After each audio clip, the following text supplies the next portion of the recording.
bagaimana caranya? Bagaimana caranya agar kita bisa menghadapi masalah seperti orang yang kedua, seperti golongan yang kedua, sehingga dengan masalah-masalah yang menimpa kita itu kita bisa semakin tinggi derajat kita di hadapan Allah Subhanahu wa taala. Bisa naik kelas ibaratnya itu. Nah, dalam kesempatan ini itu yang ingin saya sampaikan. Yang ingin saya sampaikan adalah tentang kiat-kiat bagaimana menghadapi persoalan hidup atau bagaimana menghadapi permasalahan.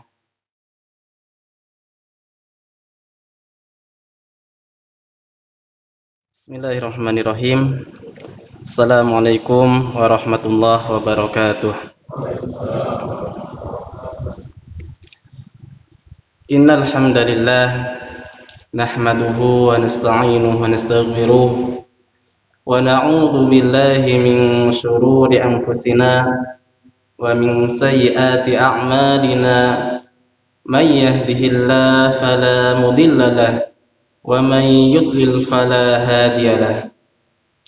Asyhadu an la ilaha illallah wahdahu la syarika lahu wa asyhadu anna Muhammadan abduhu wa rasuluh. Allahumma salli wa sallim wa barik ala sayyidina Muhammad wa ala alihi wa ashabihi ajma'in.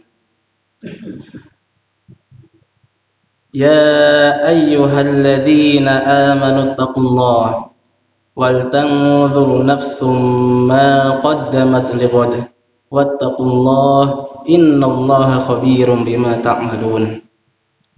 Asbahna wa asbahal mulku lillah walhamdulillahi la syarika lah, la ilaha illallah wahdahu la syarika lah. Asbahna ala fitratil islam wa kalimatil ikhlas wa ala dini nabiyyina Muhammadin sallallahu alaihi wasallam wa ala millati abina Ibrahim hanifa wa ma kana minal musyrikin. Allahumma inna nas'alukal huda wat tuqa wal afafa wal ghina. Allahumma arinal haqqa haqqan warzuqna ittiba'ah wa arinal batila batila warzuqna ijtinabah. Raditu billahi rabba wa bil islami dina wa bi Muhammadin nabiyya wa rasula. Rabbi shrah li sadri wa yassir li amri wahlul 'uqdatam min lisani yafqahu qawli. Jamaah Masjid Raudhatul Jannah yang dimuliakan Allah Subhanahu wa taala. Alhamdulillah, pada pagi hari ini atas takdir Allah Subhanahu wa taala saya bisa bersilaturahim dengan panjenengan semua. Ini semua terjadi karena takdir Allah Subhanahu wa taala. Tadi sekitar pukul 3 Ustadz Muhammad datang ke kamar memberitahukan bahwa beliau ada keperluan mendadak keluar kota. Jadi tadi pukul 3 beliau minta tolong, akhi tolong gantikan saya ya. Tadi pukul 3 itu gantikan saya karena sekarang saya ada keperluan mendadak keluar kota. Siap ya, kata beliau itu. Insya Allah, saya jawab insya Allah Ustaz. Sehingga ya tadi Ustadz Muhammad tidak memberi kabar dari malam karena memang keperluannya mendadak baru sekitar pukul 3 lebihan tadi itu. Tadi beliau berangkat keluar kotanya. Mudah-mudahan dengan apa yang menjadi takdir Allah ini tetap tidak mengurangi keberkahan majelis kita ini. Amin amin Allahumma amin. Jamaah yang dirahmati Allah Subhanahu wa taala, dalam kehidupan ini tentunya kita tidak pernah terlepas dari yang namanya persoalan hidup. Sekali lagi, dalam kehidupan ini sejak kita lahir sampai sekarang Tentunya kita tidak pernah terlepas dari yang namanya persoalan hidup, atau sering pula kita menyebutnya sebagai masalah. Persoalan hidup atau masalah itu pasti akan datang menghampiri kita sejak kita lahir sampai sekarang, bahkan sampai kita meninggal. Jadi persoalan hidup itu akan terus menimpa kita, masalah itu terus menimpa kita sampai kita meninggal. Masalah itu baru selesai apabila kita sudah menghembuskan nafas terakhir. Apabila jatah kehidupan kita di dunia ini sudah selesai, maka rezeki kita berhenti dan masalah pun selesai pula. Nah, dalam menghadapi masalah ini, manusia bisa digolongkan ke dalam dua golongan. Golongan yang pertama adalah golongan yang apabila ditimpa masalah, mereka menghadapinya itu dengan pesimis. Masalah lagi, itu dengan pesimis, dengan rasa takut, dengan rasa suudzon, dengan rasa tidak mampu. Itu orang yang pertama. Sedangkan orang yang kedua, golongan yang kedua, ketika ditimpa masalah, dia senantiasa optimis. Masalah ini, dia senantiasa optimis, dia hadapi dengan husnudzon, dia siapkan hati, dia senantiasa berprasangka bahwa ini adalah takdir Allah, maka tidak ada alasan baginya untuk bersusah hati. Toh ini adalah takdir dari Allah.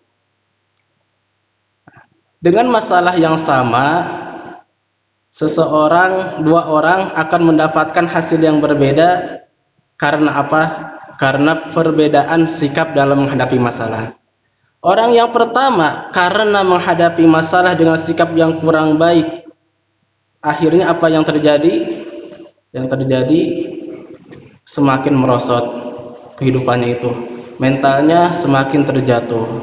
Sedangkan golongan yang kedua yang senantiasa menghadapi masalah dengan optimis, dengan hati yang senantiasa siap, maka dari masalah-masalah tersebut bisa menjadikan dirinya baik untuk kehidupan di dunia maupun di akhirat semakin naik derajatnya itu. Nah, tentunya kita ingin masuk yang pertama atau yang kedua? Yang kedua, pasti kita ingin masuk golongan yang kedua. Lalu bagaimana caranya? Bagaimana caranya agar kita bisa menghadapi masalah seperti orang yang kedua, seperti golongan yang kedua, sehingga dengan masalah-masalah yang menimpa kita itu, kita bisa semakin tinggi derajat kita di hadapan Allah Subhanahu wa taala. Bisa naik kelas ibaratnya itu. Nah, dalam kesempatan ini itu yang ingin saya sampaikan. Yang ingin saya sampaikan adalah tentang kiat-kiat bagaimana menghadapi persoalan hidup atau bagaimana menghadapi permasalahan. Jamaah yang dimuliakan Allah Subhanahu wa taala, kiat yang pertama adalah siap. Kiat yang pertama adalah siap dengan segala takdir Allah Subhanahu wa taala. Entah itu yang sesuai dengan perkiraan kita atau sesuai dengan rencana kita, maupun dengan takdir atau kejadian yang tidak sesuai dengan rencana kita. Sejak kita lahir sampai sekarang, hal-hal yang terjadi dalam kehidupan kita ini, apakah selalu senantiasa sesuai dengan yang kita rencanakan atau tidak? Tidak, Bahkan kalau kita mau jujur, sebagian besar apa yang kita rencanakan ini, apa yang terjadi dari dulu, dari kita lahir sampai sekarang ini, sebagian besar ini lebih didominasi oleh hal-hal yang di luar perkiraan kita, oleh hal-hal yang di luar rencana kita, sehingga akan betapa menderitanya seseorang apabila dia hanya beranggapan bahwa sesuatu yang baik itu adalah hanya sesuatu yang sesuai dengan dirinya, menghilangkan takdir Allah yang lainnya. Betapa menderitanya seseorang apabila dia senantiasa beranggapan bahwa yang tidak sesuai dengan keinginan dirinya, tidak sesuai dengan rencana kehidupannya, itu adalah sesuatu yang buruk. Betapa menderitanya dia. firman Allah Subhanahu wa taala dalam surat Al-Baqarah, kutiba alaikumul qitalu wa huwa kurhul lakum. Telah diwajibkan untuk kalian berperang, padahal kalian membencinya. Wa asa an takrahu syai'a wa huwa khairul lakum. Dan boleh jadi kalian itu membenci sesuatu, padahal sesuatu itu baik untuk kalian. Wa asa an tuhibbu syai'a wa huwa syarrul lakum. Dan boleh jadi kalian membenci sesuatu, menyukai sesuatu, padahal sesuatu itu adalah buruk untuk kalian. Jamaah yang dimuliakan Allah Subhanahu wa taala, tadi apabila kita beranggapan bahwa apa yang menimpa kita ini harus sesuai dengan apa yang kita rencanakan, sedangkan yang terjadi dalam kenyataannya itu, dalam buktinya, dalam realitanya ternyata lebih banyak yang tidak sesuai dengan yang kita rencanakan, maka betapa akan menderitanya kita. Sehingga kita perlu mengontrol hati kita agar hati kita ini bisa senantiasa siap, agar hati kita bisa senantiasa siap dengan segala kemungkinan yang akan terjadi. Lalu bagaimana caranya? Bagaimana caranya agar kita bisa senantiasa siap itu? Caranya adalah dengan berhusnudzon kepada Allah, dengan senantiasa berhusnudzon kepada Allah.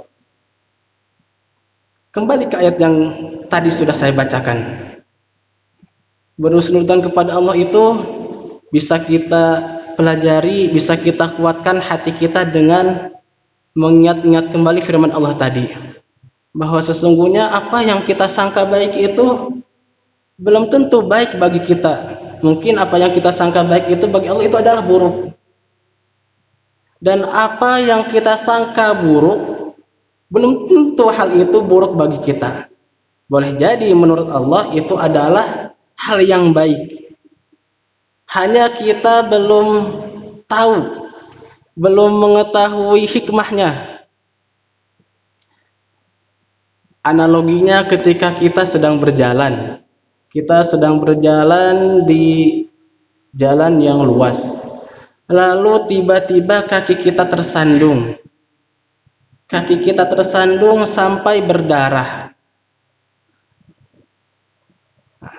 Ketika itu, pada saat itu, apa yang terbaik yang harus kita lakukan?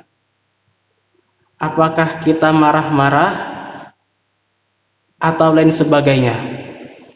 Pada kondisi seperti itu, yang paling baik adalah kiat yang kedua. Kiat yang pertama tadi adalah siap dengan segala kemungkinan yang akan terjadi. Kiat yang kedua adalah ridho dengan segala takdir Allah yang menimpa diri kita. Kita berjalan, kaki kita tersandung sampai berdarah. Pada saat itu kita mau ridho maupun kita tidak ridho, tetap kaki kita sudah tersandung, tetap kaki kita sudah berdarah. Hanya yang membedakannya adalah bagaimana sikap kita. Apabila kita ridho dengan takdir Allah tersebut, maka hati kita akan tenang. Hati kita akan tenang, dingin. Tidak akan ada rasa untuk marah-marah. Yang ada, yang keluar adalah istighfar. Astagfirullahaladzim. Kemungkinan selanjutnya ketika dia ridho dengan takdir Allah, dia akan mengevaluasi dirinya. Mungkin ini terjadi karena saya kurang melangkahkan kaki ini ke tempat-tempat yang diridhoi Allah. Mungkin ini terjadi sebagai teguran dari Allah karena selama ini kaki ini lebih digunakan untuk hal-hal yang kurang diridhoi oleh Allah. itu akan terjadi apabila kita ridho. Tetapi apa yang terjadi apabila kita tidak ridho? Yang akan terjadi apabila kita tidak ridho dengan takdir Allah itu, ketika kaki tersandung, yang akan terjadi adalah kita mengucapkan hal-hal yang seharusnya tidak diucapkan. Mungkin perkataan yang pertama, perkataan-perkataan yang kotor yang keluar dari mulutnya itu. Tidak cukup di sana, yang selanjutnya yang akan terjadi apabila kita tidak ridho adalah keluar dari hati kita pun menjadi panas. Hati kita menjadi panas. Dan kerugian yang paling rugi adalah kita akan mendapatkan murka dari Allah karena kita tidak ridho dengan takdir Allah itu. Innallaha idza ahabba qaumin ibtalahum. Sesungguhnya apabila Allah mencintai suatu kaum, apabila Allah mencintai suatu kelompok, apabila Allah mencintai seseorang, maka Allah akan mengujinya. Allah akan memberikan ujian kepadanya. Faman radiya falahur ridha. Barang siapa yang ridho dengan ketentuan Allah, maka dia akan mendapatkan ridho dari Allah. Wa man sakhita falahu suht. Dan barang siapa yang tidak ridho, yang benci, yang murka dengan takdir Allah, maka untuknya lah kemurkaan dari Allah. Jemaah yang dirahmati Allah Subhanahu wa taala. Jadi apabila kita diuji oleh Allah Subhanahu wa taala, maka sesungguhnya dari ujian tersebut seharusnya pada dasarnya kita itu berbahagia. Berbahagia kenapa? Karena itu pertanda Allah mencintai kita. Allah mencintai kita. Dan apabila kita lulus dari ujian itu, maka kita akan mendapatkan ridho dari Allah. Lalu apa yang akan terjadi apabila kita mendapatkan ridho Allah? Apabila kita mendapatkan ridho Allah, kita akan dicintai oleh Allah. Apabila kita dicintai oleh Allah, maka setiap langkah kita Allah Subhanahu wa taala akan menuntunnya. Setiap penglihatan kita Allah Subhanahu wa taala akan menuntunnya. Setiap pendengaran kita Allah Subhanahu wa taala akan menuntunnya. Setiap ucapan yang akan keluar dari diri kita pun, dari mulut kita pun, Allah Subhanahu wa taala akan menuntunnya. Memangnya apa keuntungannya kalau Allah menuntun setiap aktivitas kita? Yang menjadi keuntungan adalah apabila Allah menuntun setiap aktivitas kita, maka seluruhnya aktivitas kita itu akan menuju kepada jalan-jalan yang diridhoi oleh Allah. Kaki kita ini apabila sudah dicintai oleh Allah, maka akan terasa tidak nyaman apabila kita melangkahnya kepada hal yang tidak diridhoi oleh Allah. Pengennya itu melangkahkan kaki kepada hal-hal yang diridhoi oleh Allah. Tangan kita pun sama. Apabila kita sudah dicintai oleh Allah, maka tangan yang kita lakukan ini, pengennya itu sesuatu yang dicintai oleh Allah, sesuatu yang diridhoi oleh Allah. Mengetik sesuatu, apabila mungkin di awalnya itu ingin mengetik sesuatu yang kurang bermanfaat, yang tidak diridhoi oleh Allah, tetapi kalau Allah Subhanahu wa taala sudah mencintai kita, apa yang kita ketik di HP kita itu Allah arahkan kepada hal yang dicintai oleh Allah. Melihat ceramah contohnya, mencari pengetahuan-pengetahuan yang bermanfaat dan lain sebagainya. Mata kita pun sama. Apabila Allah Subhanahu wa taala sudah mencintai kita, maka Allah arahkan agar mata kita ini melihat hal-hal yang dicintai oleh Allah, hal-hal yang diridhoi oleh Allah. Pengennya itu membaca Al-Quran, membaca buku yang bermanfaat, melihat wajah-wajah ulama. Apabila ada hal yang tidak diridhoi oleh Allah, mata kita itu tidak senang pokoknya, sumpek mata itu melihat hal yang tidak diridhoi oleh Allah itu, melihat aurat langsung dipalingkan. Kenapa itu bisa terjadi? Karena Allah mengarahkannya. Mulut kita pun sama. Apabila mulut kita ini sudah diarahkan oleh Allah, maka yang akan keluar dari mulut ini adalah hal-hal yang dicintai oleh Allah. Hal-hal yang tidak Allah ridhoi akan terjaga. Ketika kita mengucapkan sesuatu yang tidak dicintai oleh Allah, tidak diridhoi oleh Allah, tiba-tiba berhenti mulut ini. Kapan itu semua terjadi? Itu semua terjadi apabila kita sudah ridho dengan takdir Allah Subhanahu wa taala dan kita sudah dicintai oleh Allah Subhanahu wa taala. Tapi jamaah, mengkondisikan hati agar bisa senantiasa ridho dengan takdir Allah itu tidak gampang, tidak mudah. Perlu proses, perlu pembiasaan. Tidak bisa tiba-tiba kita senantiasa ridho dengan takdir Allah terus. Tidak. Tapi kita harus mulai sedikit-sedikit. Kita latih diri kita. Kita latih dari diri kita dari hal-hal yang terkecil. Apa yang terjadi menimpa diri kita, kita sadari langsung. Oh, ini takdir Allah. Kita ridho maupun tidak ridho dengan takdir Allah ini, toh tetap ini sudah terjadi. Hanya yang membedakannya apabila kita ridho dengan takdir Allah, maka kita akan dicintai oleh Allah. Tapi apabila kita tidak ridho dengan takdir Allah, maka Allah akan murka kepada kita. Faman sakhita falahu sukhtu. Barang siapa yang tidak ridho dengan takdir Allah, maka Allah akan murka kepadanya. Apa yang akan terjadi apabila Allah Subhanahu wa taala sudah murka dengan kita?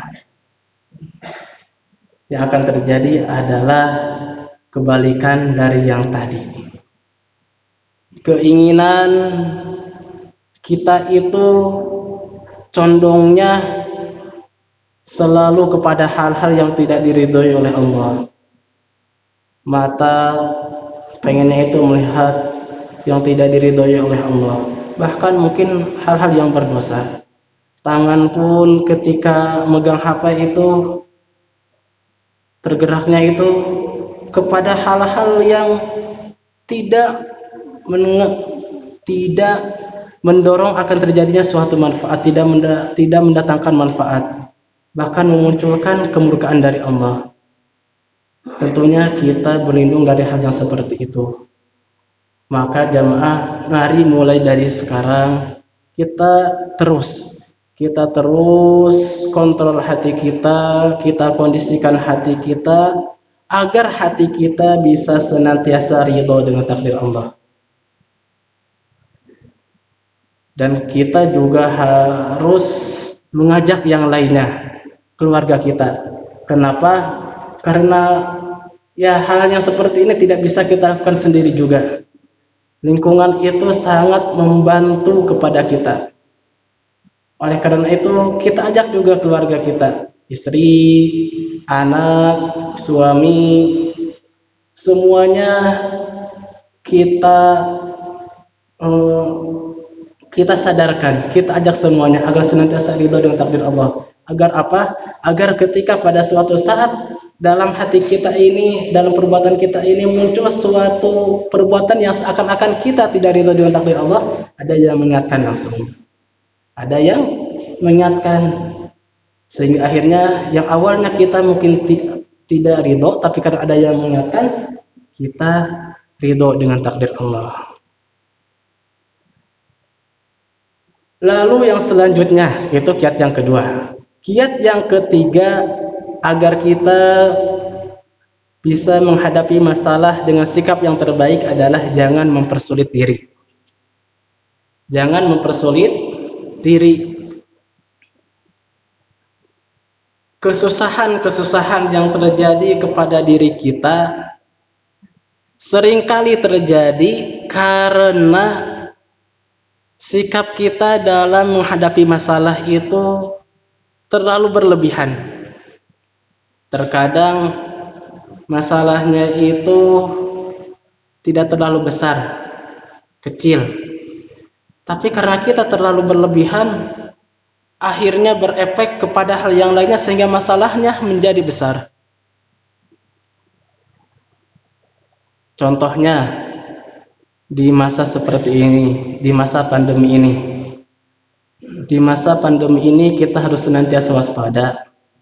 Kita senantiasa waspada dengan apa-apa yang sudah dianjurkan oleh pemerintah, oleh ulama kita, oleh para ahli. Kita jaga hal tersebut. Tetapi jangan pula sampai kita terlalu berlebih-lebihan. Kita baru ada perasaan seperti baru ada pusing atau batuk sedikit. Nah, ketika ada kita batuk, anjurannya kan kita sholat di masjid, kita sholat di rumah. Usahakan kalau kita sedang sakit kurang fit, untuk saat ini kita sholatnya di rumah dulu. Kita sholat di rumah. Nah, ketika kita ditimpa ujian seperti hal tersebut, jangan sampai kita terlalu berlebihan. Kita terlalu berlebihan, ini saya batuk. Bagaimana kalau ini saya ternyata terkena corona, saya terkena COVID-19. Bagaimana istri saya? Bagaimana anak-anak saya? Bagaimana makan mereka? Bagaimana pendidikan mereka? Bagaimana mereka mendapatkan biaya untuk memenuhi kebutuhan mereka sedangkan saya tidak bekerja? Nah, hal-hal yang seperti ini yang terlalu berlebihan itu bisa menjadikan psikis kita down.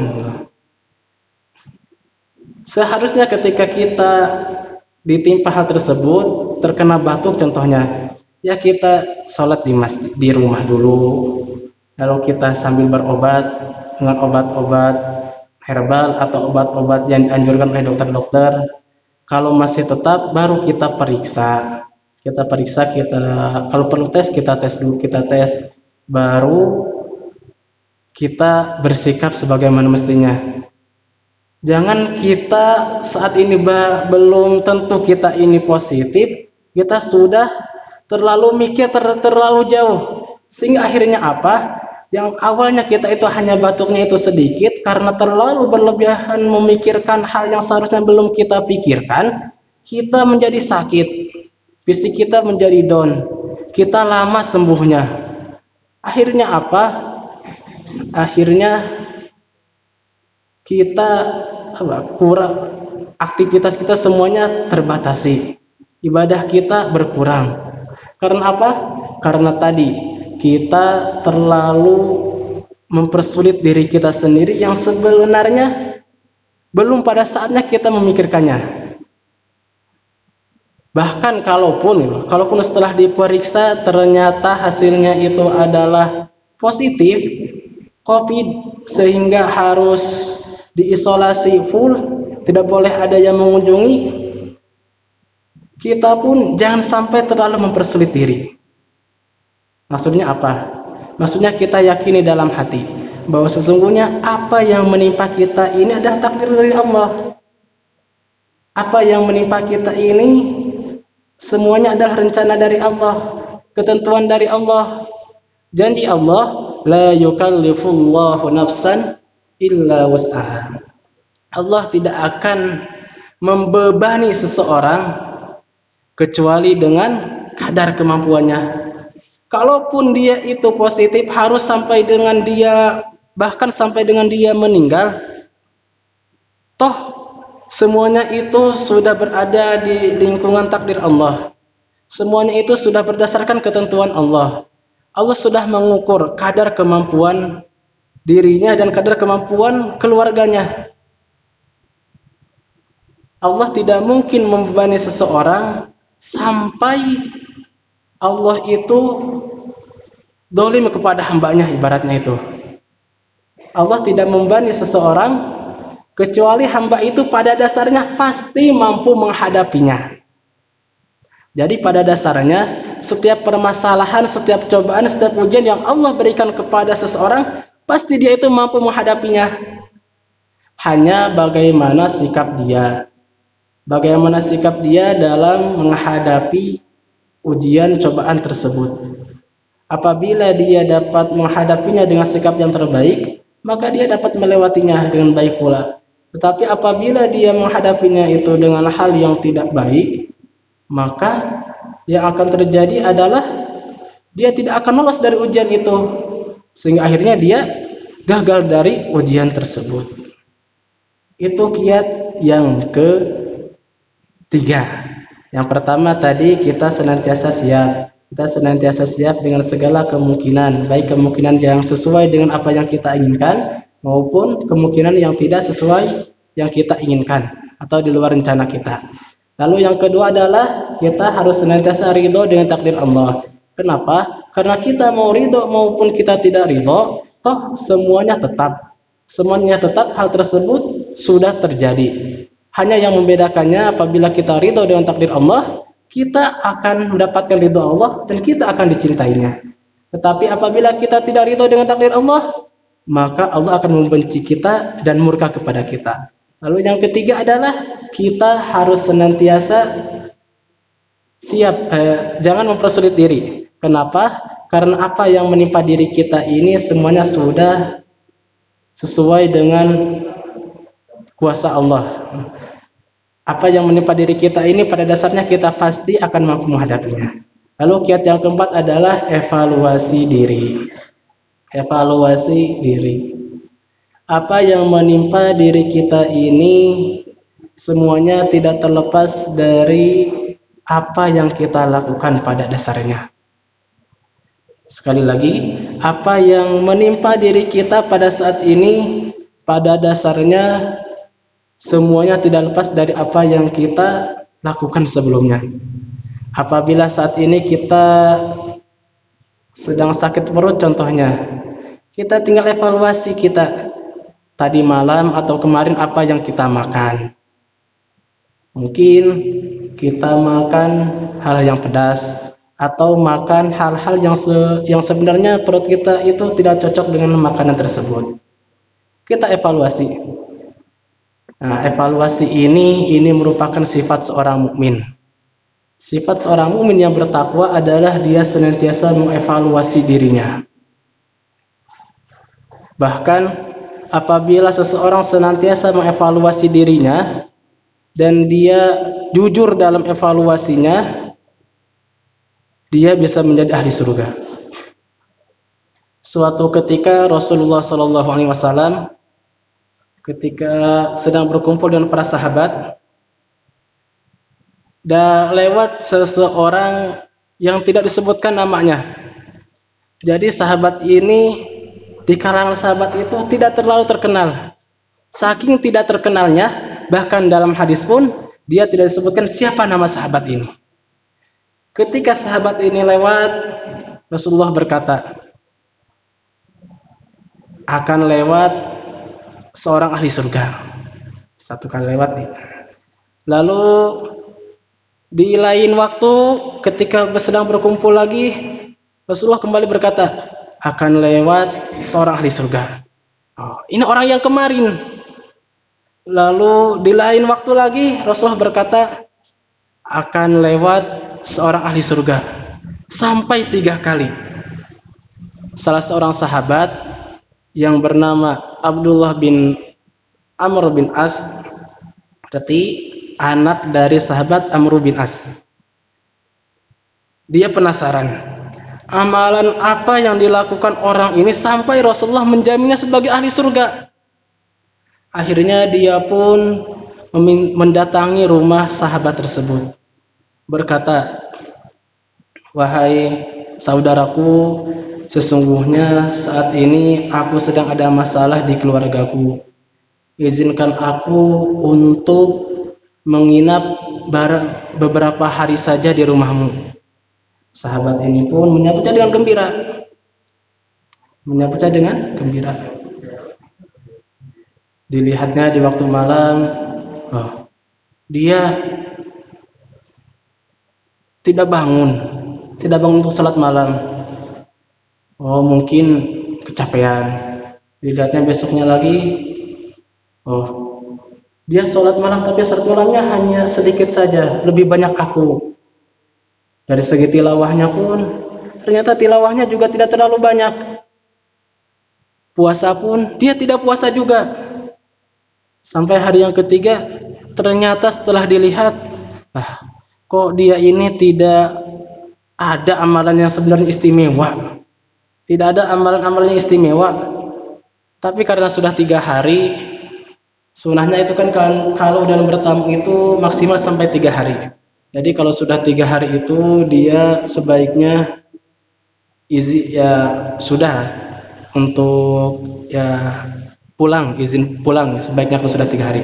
Nah, dia pun karena sudah 3 hari, sahabat Abdullah bin Amr bin As pun berjujur juga ke sahabat ini. Wahai sahabatku, sesungguhnya sebenarnya aku ini tidak ada masalah apa-apa di keluargaku.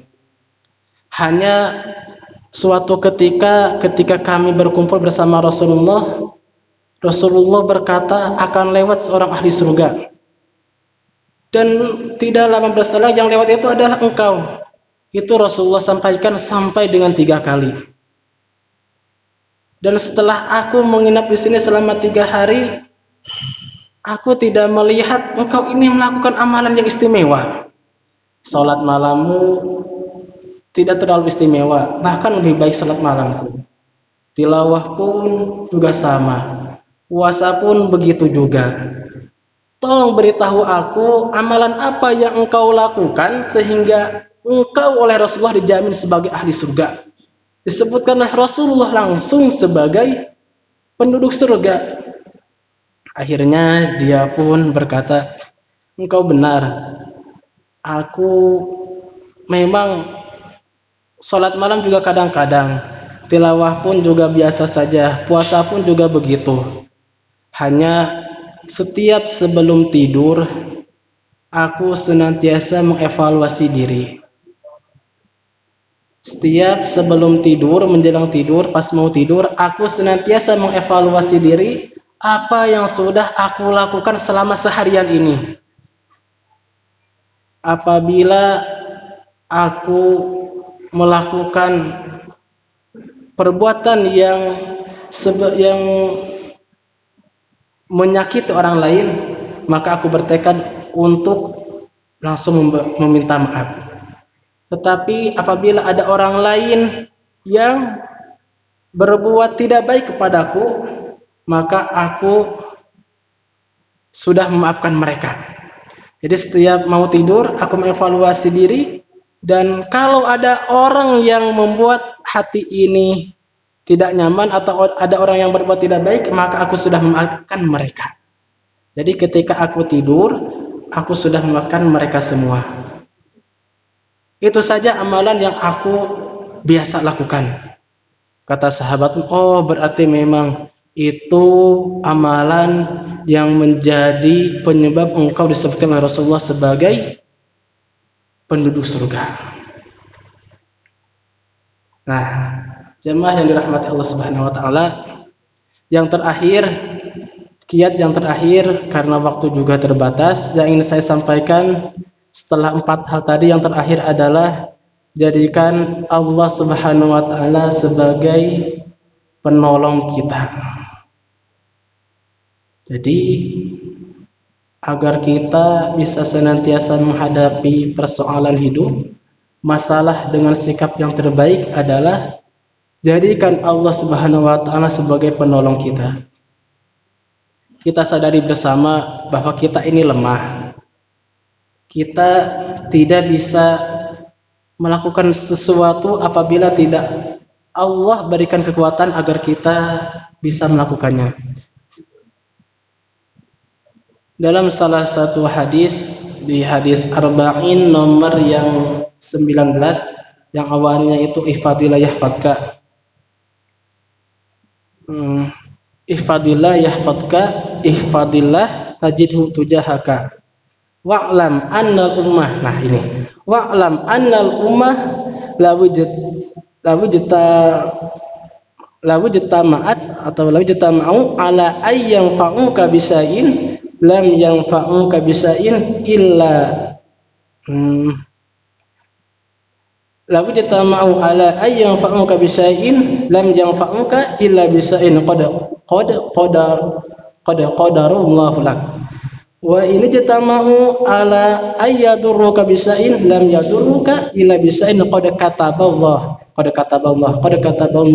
alaik. Seandainya suatu kaum itu berkumpul untuk memberikan suatu kemadaratan kepada engkau, tetapi Allah Subhanahu wa taala tidak berkehendak untuk memberikan kemadaratan, maka engkau tidak akan mendapatkan madarat sedikit pun. Dan seandainya suatu kaum, semua penduduk dunia ini, penduduk bumi, penduduk langit, jin, manusia dan seluruhnya berkumpul untuk memberikan suatu manfaat kepadamu, mereka semua tidak akan dapat memberikan manfaat kepadamu sedikit pun kecuali dengan apa yang sudah Allah tetapkan untuk kalian. Jamaah yang dirahmati Allah Subhanahu wa taala, berarti semua yang menimpa diri kita itu, entah itu suatu kemadorotan ataupun itu suatu kemanfaatan, kebaikan maupun keburukan, itu semuanya sesuai dengan takdir Allah Subhanahu wa taala. Sehingga penting bagi kita untuk terus senantiasa berdoa kepada Allah agar Allah Subhanahu wa taala memberikan pertolongan kepada kita. Tadi imam membaca yang surkumullahu fala ghaliba lakum. Apabila Allah itu sudah menolong kalian, maka tidak akan ada yang dapat mencelakakan, tidak ada yang dapat mengalahkan kalian. Jadi apabila Allah Subhanahu wa taala sudah menolong kalian, sudah kalian akan menang, pasti kalian menang. Sehingga apalagi yang menjadi sebab kegelisahan kita. Tidak layak bagi kita untuk gelisah lagi. Kenapa? Karena toh semuanya ini adalah sudah sesuai dengan takdir Allah. Ketika kita beruntung, oh berarti itu sudah takdir Allah. Ketika kita sedang mendapatkan mendarat, oh itu juga semuanya sudah takdir Allah. Hanya tadi agar kita dapat menyikapi dengan sikap yang terbaik, mari kita biasakan diri kita untuk melaksanakan 5 qiyat tadi. Siap, ridho, tidak mempersulit diri, senantiasa evaluasi diri, dan senantiasa berdoa memohon pertolongan kepada Allah agar Allah Subhanahu wa taala memberikan kekuatan kita agar kita semua bisa senantiasa menghadapi semua masalah, semua persoalan hidup yang menimpa kita dengan sikap-sikap yang terbaik yang akhirnya bisa menjadikan diri kita diridhoi oleh Allah, dicintai oleh Allah, sehingga hati kita pun senantiasa condong untuk hal-hal yang diridhoi oleh Allah Subhanahu wa taala. Jamaah yang dirahmati Allah Subhanahu wa taala, mungkin itu saja yang dapat saya sampaikan. Mohon maaf atas segala kesalahan dan kekurangan. Mudah-mudahan apa yang tadi disampaikan bisa bermanfaat, khususnya bagi diri saya sendiri. Saya juga sama masih proses belajar, umumnya bagi jamaah semuanya, sehingga kita bisa senantiasa mendapatkan ridho dari Allah Subhanahu wa taala. Mungkin itu saja. Mari kita tutup dengan membaca hamdalah dan doa kafaratul majelis. Alhamdulillahirabbil alamin. Subhanakallahumma wa bihamdika asyhadu an la ilaha illa anta astaghfiruka wa atubu ilaik. Wabillahi taufiq wal hidayah. Wassalamualaikum warahmatullahi wabarakatuh.